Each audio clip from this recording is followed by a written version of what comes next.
Bom dia, boa tarde, boa noite. Meu nome é Mônica Martins Figueiredo e esse é o canal do YouTube do Grupo de Estudos Espíritas Rita de Cássia, no Leblon, no Rio de Janeiro, que faz parte da Casa Espírita Cristã Maria de Nazaré, na Rocinha, no Rio de Janeiro.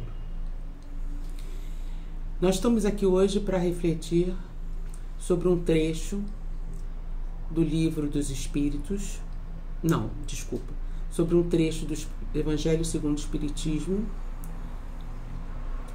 capítulo 13, cujo título é Que a sua mão esquerda não saiba o que dá a sua mão direita. Então nós vamos falar basicamente sobre caridade. Vamos refletir juntos sobre caridade. Os itens que nos coube refletir hoje é o item 9 e o item 10 desse capítulo, que faz parte das instruções dos Espíritos, cujo título é A Caridade Material e a Caridade Moral. Para começarmos, eu vou ler o trechinho que inicia o item 9. Amemo-nos uns aos outros e façamos aos outros o que queremos que os outros nos façam. Nessas palavras se acham contidas toda a religião e toda a moral. Se elas fossem seguidas aqui na terra, todos vós sereis perfeitos, sem ódios, sem desentendimentos. E eu ainda diria mais, sem pobreza, porque o supérfluo da mesa de cada rico, muitos pobres se alimentariam. Então vamos começar refletindo sobre essa trechinho aqui da frase. Façamos aos outros o que queremos que os outros nos façam. Eu sempre, quando penso nessa frase, eu acho que ela é muito simples, mas que tem uma pegadinha que nos atinge profundamente, é a nossa visão que temos de que somos melhores do que os outros, né? E quando a gente se sente melhor do que o outro, tem orgulho de quem é, de quem somos, a gente não consegue fazer aos outros o que os outros e que queremos que os outros nos façam, porque a gente se sente melhor do que o outro, né? E a primeira lição que Deus nos deu é que nós somos irmãos, então nós não somos melhores do que os outros, né? Eu costumo sempre pensar e falo muito isso, né? Toda vez que alguma pessoa chega perto de mim para reclamar de um tratamento que recebemos de uma outra pessoa e a pessoa se sente ofendida, né? Eu sempre costumo dizer, gente, amigo, essa pessoa está mais ou menos no mesmo patamar da gente, porque nós somos muito parecidos. Então, como nós, ela também está aprendendo. E aí ela também escorrega. E quando ela escorrega, ela acaba ferindo alguém não muito diferente do que a gente faz. Só que quando a gente olha para o nosso foco, nós como indivíduos, a gente não percebe, porque a gente só sente o que o outro nos fez. Mas muitas vezes a gente não sente o que a gente faz ao outro. E a gente não percebe, muitas vezes, a gente olha para a gente e fala... mas eu fiz aquilo sem pensar. O outro também às vezes toma aquela ação às vezes sem pensar, porque nós somos muito parecidos. O outro não é de todo mal, o outro não é de todo bem, como nós também não somos de todo mal, nem de todo bem, né? Então a primeira coisa que a gente precisa refletir e entender é que nós estamos juntos na caminhada, né? E quando essa frase diz, façamos aos outros o que queremos que os outros nos façam, me lembra um seriado que eu estou vendo, e que Lupin, e muitas vezes o protagonista fala assim, ele vai tomar uma ação para resolver um problema, em vez de ele pensar por ele mesmo, ele pensa, o que Lupin faria, né? Que é um personagem de um livro, para resolver um problema, né? E essa que eu acho que se a gente usasse essa metáfora para nós mesmos, quando a gente fosse tomar uma atitude, importante que a gente pensasse o que eu gostaria que essa pessoa fizesse comigo nesse mesmo momento. E se a gente tiver fizer o exercício de se colocar no lugar do outro e pensar o que a gente gostaria que aquela outra pessoa fizesse por nós, a gente vai pisar na bola menos vezes. Isso eu tenho certeza absoluta, porque para nós a gente sempre quer o bem. Então, se a gente pensar o que a gente gostaria e fizesse para o outro o que a gente gostaria que fosse feito por nós, a gente vai acertar. A gente vai ser mais amoroso. A gente vai ser mais paciente. A gente vai ser mais benevolente. Essa é uma reflexão que eu queria que tivesse no meu número 1 da minha vida. Mas nem sempre eu consigo. Mas eu tento me esforçar. Todos nós podemos olhar para o outro como um irmão e se colocar, ter a empatia de olhar com o olho dele para ver o que a gente poderia fazer de mais amoroso, né? O outro pedaço desse primeiro item aqui do nosso livro, do Evangelho segundo o Espiritismo, fala sobre a fome, né? Diz assim: porque o supérfluo da mesa de cada rico, muitos pobres se alimentariam. Com essa pandemia, a gente tem visto como tem ficado difícil para muitos se alimentar, né? E às vezes muitos de nós temos em casa muito alimento, né? E eu acho que muitos de nós já começou essa tarefa de dividir o que tem com os outros, né? Mas isso é urgente, porque quem tem fome tem pressa, né? Você imagina a tristeza que é uma mãe ter um filho em casa onde ela não tem o que dar de comer a ele e ele tem fome, né? E quantas vezes a gente pode comprar o que está com vontade de comer, né? Então um convite que eu faço: vamos nos engajar nessas campanhas que o Rita tem, né? De matula, de ajuda aos jovens, aos idosos. Um pouquinho que a gente faz ajuda muito, né? E se a gente se tornar um vetor nessas campanhas da fome, a gente vai ajudar ainda mais, né? Se a gente for os nossos grupos, pessoas com as quais convivemos, falamos e pedirmos ajuda a essas pessoas, mais pessoas serão alimentadas, né? Eu sei também que pedir não é fácil, né? É um exercício que a gente precisa fazer. A gente tem que aprender a ser humilde e pedir, né? E quando a gente começa a tratar isso como uma ação diária, a gente vai ver que fica menos difícil, né? Se em cada oportunidade que a gente tiver, a gente pedir para alguém que a gente conhece uma ajuda, seja com a doação de alimentos, ou doação financeira para comprar alimentos, ou para comprar máscaras, seja o que for, cobertores, que tem estado bem frio, mesmo aqui no Rio, a gente vai criar esse hábito dentro de nós. E aí não vai ser só lá o Rita doando, somos nós entrando na campanha não só como doadores, mas como replicadores da campanha, replicadores do amor, replicadores da caridade.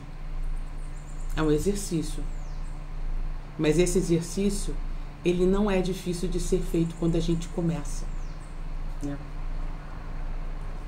Outro dia eu estava vendo uma palestra, né, sobre essa questão da gente exercitar algo que é bom pra gente.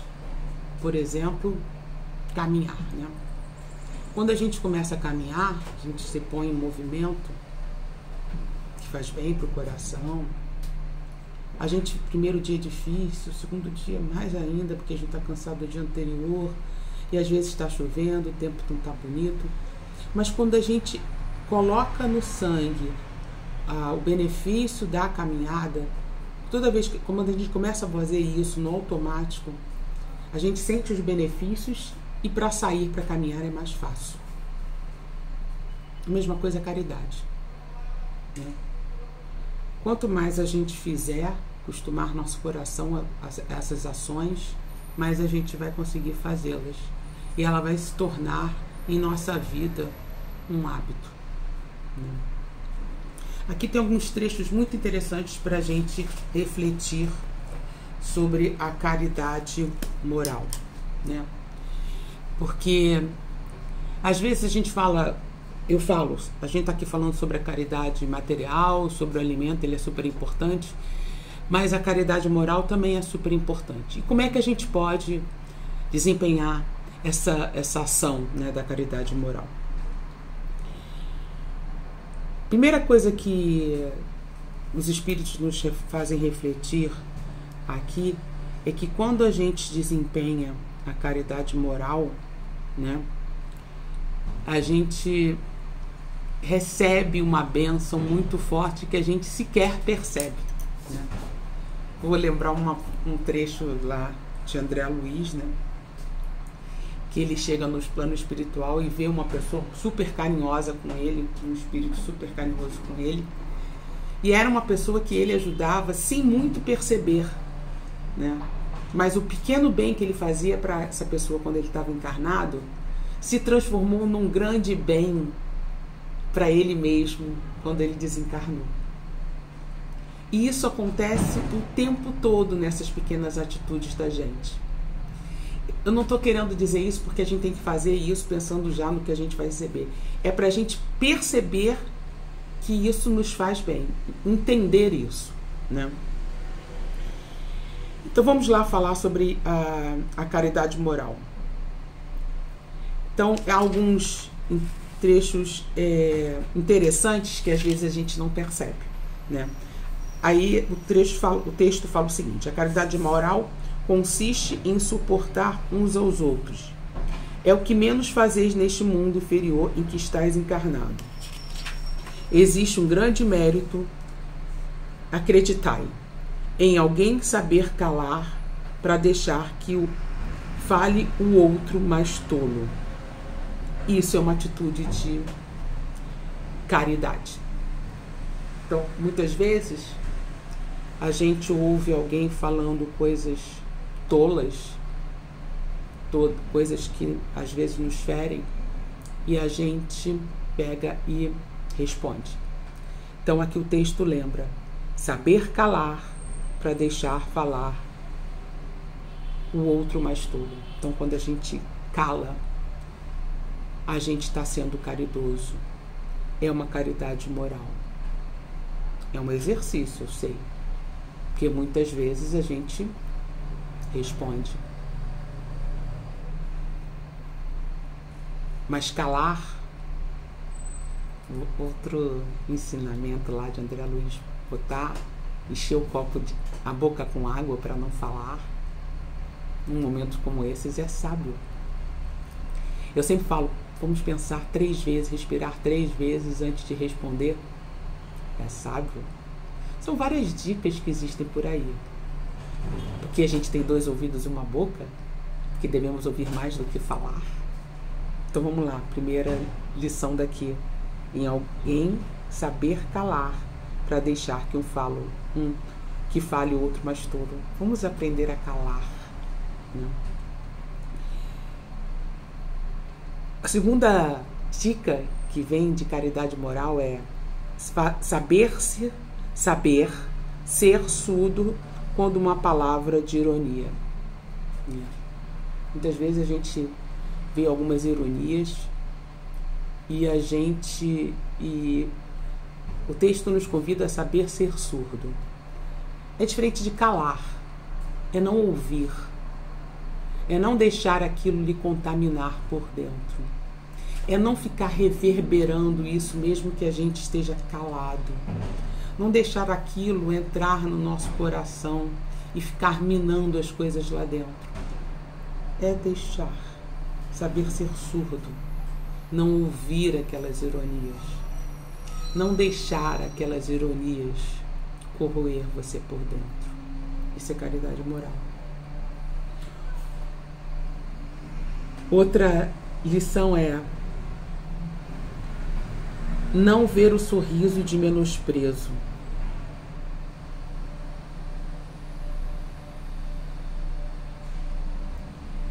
Às vezes é difícil, né?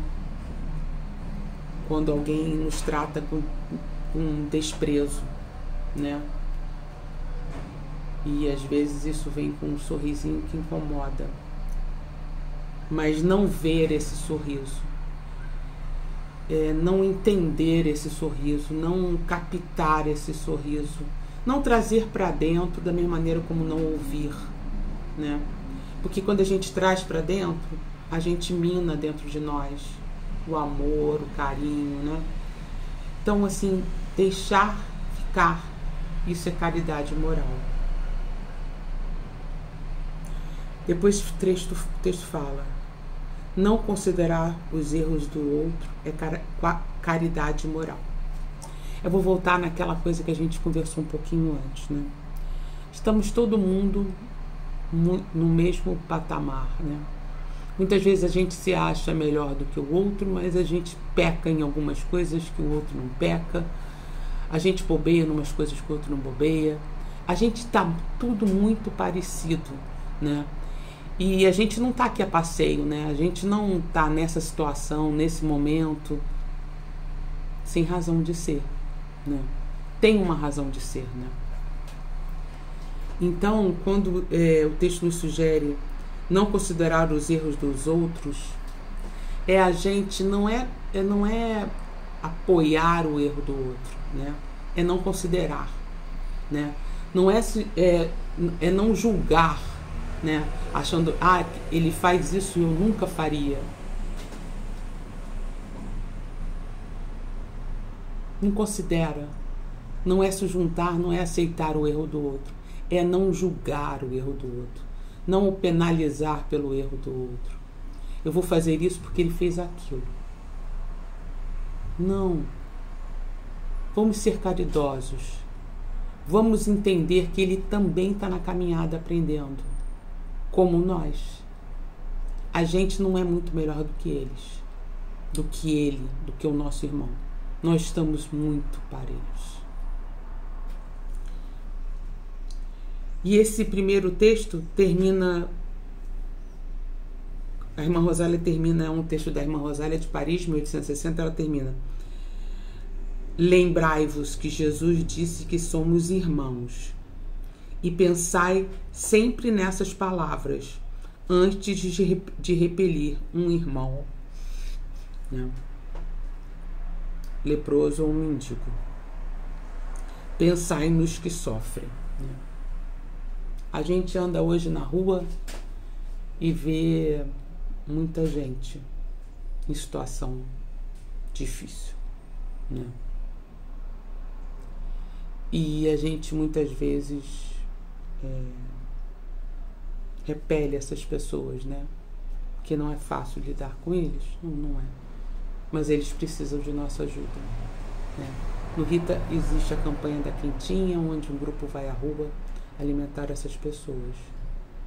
Talvez você não consiga fazer parte desse trabalho, porque cada um de nós está num momento, mas a gente sempre pode ajudar, né? A gente pode orar por essas pessoas, né, que estão na rua. A gente pode doar cobertores e alimento para os grupos que trabalham alimentando essas pessoas em situação de rua.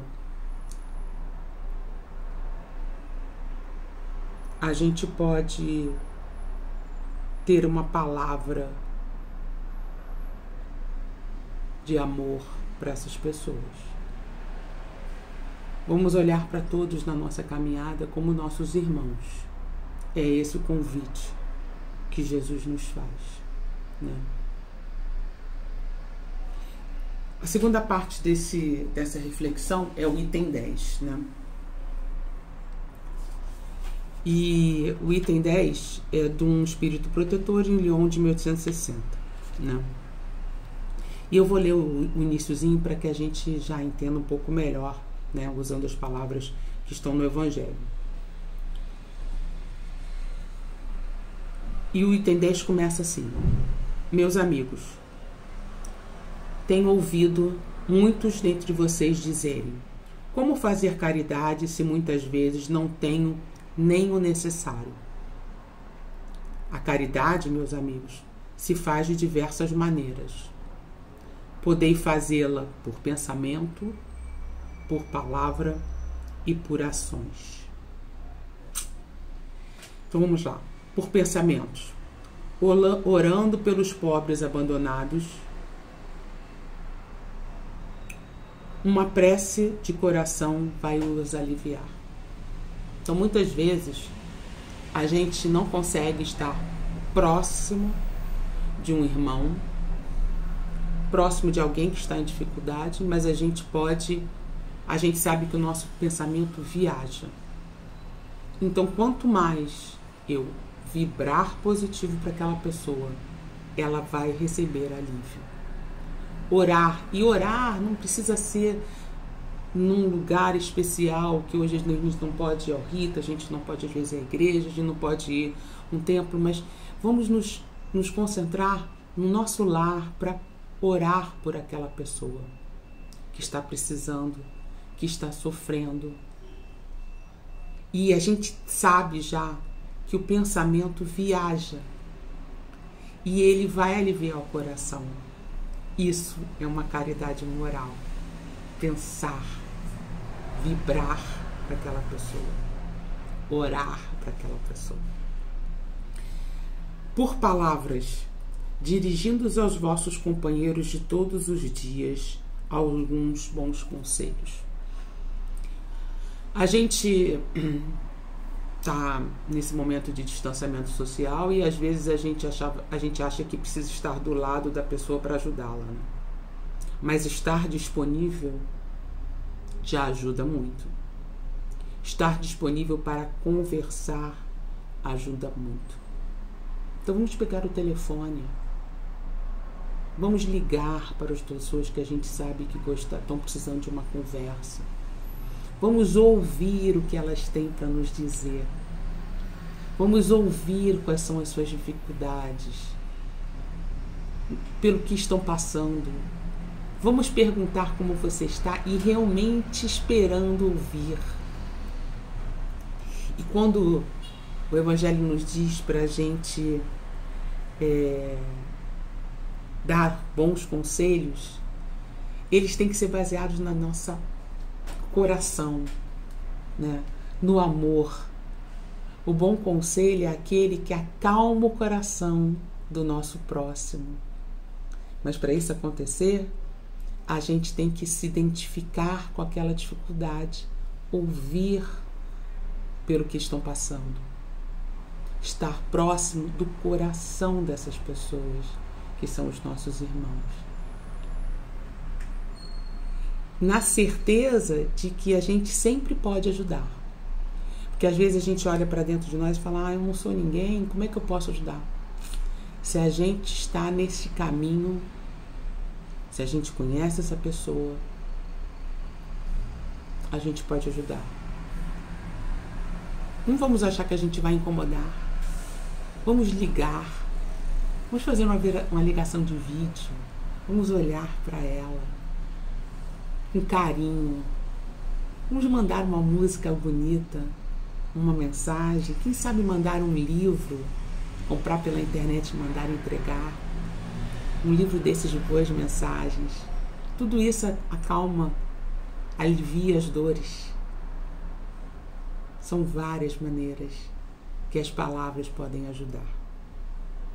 E no final as ações, né?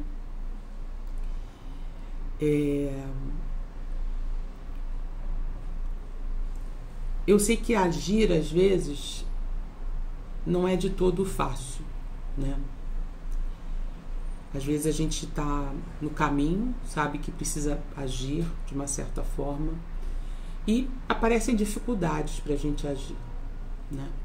Aparecem empecilhos, desafios. O que a gente precisa acreditar e ter certeza que nada é por acaso.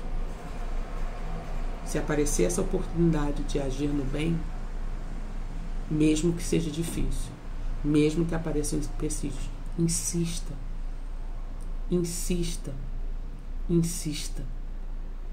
Porque quanto mais você insistir, ir em frente no caminho do bem, mais você vai se acostumar com esse caminho, né? Disciplina, né?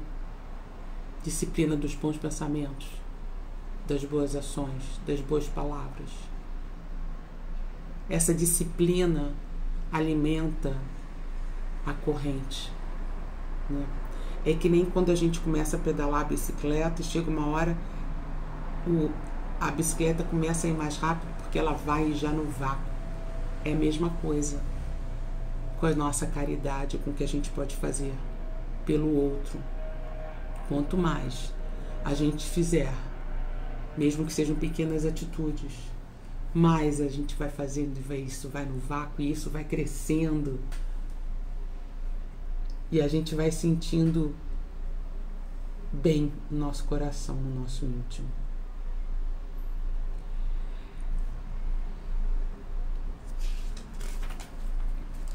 O texto diz assim, né, que muitos de nós, às vezes, ouvimos reclamações das dificuldades, né, de companheiros de caminhada, e que as dificuldades são tão grandes que, às vezes, eles não acreditam em Deus, né, que Deus está aqui, está por todos nós, né. E eu vou ler esse trechinho que é super bonito, que diz o seguinte: muitos dentre vós também dizem: ora, somos tantos aqui na terra. Deus não pode ver a todos nós. Escutai bem isso, meus amigos. Quando estais no alto de uma montanha, não abrangeis com vosso olhar os milhares de grãos de areia que cobrem essa montanha? Pois bem, Deus vos vê da mesma forma. A Ele vos deixo o vosso livre-arbítrio, assim como deixais esses grãos de areia sobre a vontade do vento que os dispersa. Deus, porém, em sua misericórdia infinita, colocou no fundo do vosso coração uma sentinela vigilante que se chama consciência. Escutai-a, porque ela só vos dará bons conselhos. Às vezes podereis entorpecê-la, opondo-lhe o espírito do mal. Então ela se cala. Mas ficai seguros de que a pobre desprezada se fará ouvir no momento em que deixardes perceber a sombra do remorso. Escutai-a, interrogai-a, e muitas vezes serei consolados pelos seus conselhos. Quando todos os espíritos, quando são criados, vem essa sementinha da consciência dentro deles. E essa sementinha tem aqui o amor, a paciência, a caridade. O que esse espírito protetor nos convida é ouvir nosso coração, né? Mesmo nos momentos mais difíceis, ele vai estar aqui vibrando o caminho certo a seguir. A gente precisa ter ouvidos de ouvir, sensibilidade de sentir, sim. A gente precisa alimentar essa sementinha que está dentro de nós, a nossa consciência. Ela sabe que, independente das dificuldades, a gente não tem uma tarefa mais difícil do que podemos suportar. Que, independente das dificuldades, Deus vai estar sempre nos olhando. E olhando a todos, como diz essa história, essa metáfora que é linda, sobre o alto da montanha. Ele está olhando por todos nós. mas Ele espera que a gente tome a nossa atitude no nosso livre-arbítrio. Essa caminhada é nossa, é individual, as nossas escolhas são individuais, porém não estamos sozinhos nunca. Temos nossos amigos espirituais, nossos espíritos protetores, nossos anjos da guarda, nos sustentando, nos apoiando, abrindo os caminhos, iluminando o caminho para que a gente siga em frente. Para isso só precisa que a gente dê o primeiro passo. Então não vamos esmorecer, mesmo com todas as dificuldades. Vamos em frente. A gente é capaz de ir em frente. Está dentro de nós a nossa consciência, o amor que Deus nos ensinou. E a caridade é esse exercício, é o amor em movimento, que vai ajudar os que estão próximos de nós. Mas no fundo, ajuda nós mesmos. Porque isso nos alimenta de amor, de compaixão, e faz com que a gente seja mais forte, mais feliz, né? Um dia após o outro. Acredite, porque você é capaz de, mesmo no meio desse turbilhão, de ser feliz, de propiciar momentos bons, amorosos, carinhosos, para os que estão precisando, os que estão perto, os que estão longe. Deixe brilhar a sua luz, e essa luz, quanto mais você alimentar, mais vai te ajudar a iluminar o caminho do próximo que está perto de você. Eu vou terminar esse com um trechinho final do item 10, que diz o seguinte: meus amigos, a cada novo regimento o general entrega uma bandeira, e vos dou esta máxima de Cristo: amai-vos uns aos outros. Praticai esse ensinamento. Reuni-vos todos em torno desse estandarte, e dele receberás a felicidade e a consolação. E eu sugiro a cada um de vocês sabem que eu sempre gosto de terminar com uma música, né? Porque eu acho que a música alimenta a nossa alma e fica reverberando amor, carinho. Eu sugiro vocês, ao acabar, não vou cantar, mas vocês botarem para tocar A Estrela, do Gilberto Gil. A lágrima cair e a luz do seu corpo se abrir. De brilhar uma estrela no céu cada vez que você sorri. E há de brilhar também uma estrela no céu cada vez que você chorar. E essa estrela é alguém que está lhe ajudando. Sinta essa luz. Seja você a estrela para alguém que está chorando. E se sinta aberto a receber uma estrela quando você também estiver triste. Paz e bem.